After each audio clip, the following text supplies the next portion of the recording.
En esta ocasión, en el curso de matemáticas para grado noveno, vamos a tratar la temática de organización y representación de datos.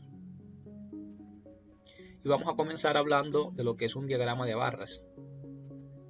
El diagrama de barras o gráfico de barras se utiliza para representar datos de variables cualitativas o discretas. Está formado por barras rectangulares cuya altura es proporcional a la frecuencia de cada uno de los valores de la variable.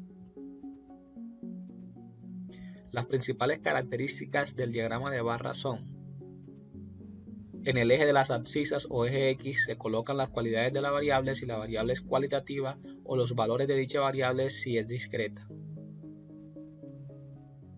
Entonces acá vemos que justo en el eje horizontal, eje X, vamos a colocar las cualidades de la variable o los valores de dicha variable.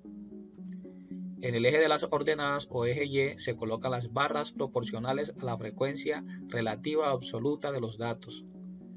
Entonces en el eje vertical o eje Y vamos a colocar la frecuencia con que se repite cada dato. Todas las barras deben tener el mismo ancho y no deben superponerse las unas con las otras. Vamos a ver ahora de qué trata un polígono de frecuencia. Un polígono de frecuencia se forma uniendo los extremos de las barras mediante segmentos. También se puede realizar trazando los puntos que representan las frecuencias y uniéndolos mediante segmentos. En ese caso entonces tenemos dos posibilidades. La primera es que si ya realizamos el diagrama de barras, podemos aprovechar ese diagrama y simplemente unir los extremos de las barras con segmentos o líneas rectas, y de esa forma tenemos nuestro polígono de frecuencias. La segunda posibilidad que tenemos es trazar los puntos, unir esos puntos con segmentos y así de esa manera tenemos nuestro polígono de frecuencias. Vamos a ver ahora lo relacionado a diagrama circular, también llamado diagrama de torta o de sectores. Un diagrama circular se puede utilizar para todo tipo de variable, pero se usa con mayor frecuencia para las variables cualitativas. Los datos se representan en un círculo, de modo que el ángulo de cada sector es proporcional a la frecuencia absoluta correspondiente.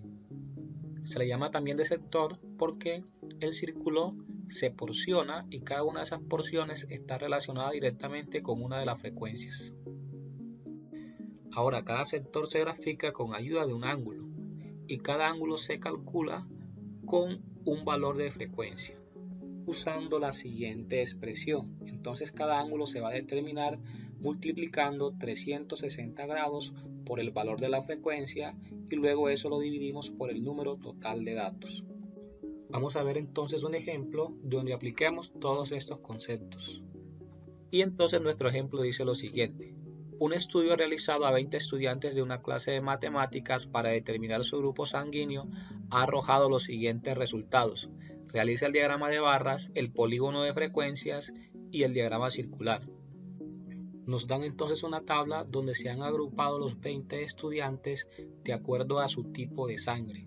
Entonces tenemos que 6 estudiantes tienen tipo de sangre A, 4 estudiantes tienen tipo de sangre B, un estudiante tiene tipo de sangre AB y 9 estudiantes tienen tipo de sangre O. Lo primero que vamos a hacer entonces es el diagrama de barras. Entonces en el diagrama de barras hemos ubicado en el eje horizontal los grupos sanguíneos y en el eje vertical hemos colocado la frecuencia, es decir, el número de veces que se repite ese tipo de sangre en los estudiantes. Vemos entonces que la primera barra tiene una altura de 6 unidades, lo cual corresponde a la frecuencia del grupo sanguíneo A. La segunda barra tiene una altura de 4 unidades, lo cual corresponde al número de estudiantes que tienen tipo de sangre B. La tercera barra tiene un tamaño de 1 unidad, lo cual corresponde al número de estudiantes que tienen tipo de sangre AB. Y la cuarta barra tiene un tamaño de 9 unidades, lo cual corresponde al número de estudiantes que tienen tipo de sangre O. Para ello aprovechamos que ya tenemos construido el diagrama de barras y simplemente vamos a unir los extremos de esas barras con segmentos para así tener nuestro polígono de frecuencia.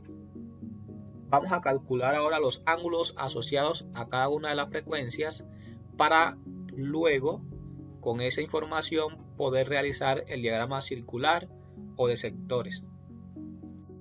Calculamos entonces el primer ángulo con ayuda de la primera frecuencia que tiene un valor de 6. Entonces los 360 grados se multiplican por 6 y se dividen por el número total de datos que es 20. Los 360 grados multiplicado por 6 nos da 2160 grados y eso dividido 20 nos da un valor de 108 grados. De la misma manera encontramos el valor del segundo ángulo. Para ello multiplicamos 360 grados por 4, que es el valor de la segunda frecuencia, y eso dividido 20. 360 por 4 nos da 1440 grados y eso dividido 20 nos da un valor de 72 grados. El tercer ángulo lo calculamos multiplicando los 360 por el valor de la tercera frecuencia, que es 1, y eso dividido por 20. Entonces 360 grados por 1 siguen siendo 360 grados y eso dividido por 20 nos da 18 grados. El cuarto ángulo está asociado a la frecuencia que vale 9, por lo tanto lo determinamos o lo encontramos multiplicando los 360 grados por 9 y luego dividiendo por 20. Así tenemos que 360 grados multiplicado por 9 nos da 3240 grados y eso dividido 20 nos da un valor de 162 grados. Ahora realizamos nuestro diagrama circular o de sector. Tenemos entonces que el sector de 108 grados está asociado a la primera frecuencia, que el sector de 72 grados está asociado a la segunda frecuencia, que el sector de 18 grados está asociado a la tercera frecuencia y que el sector en amarillo de 162 grados está asociado a la cuarta frecuencia. Y así damos por terminada la solución de este ejemplo.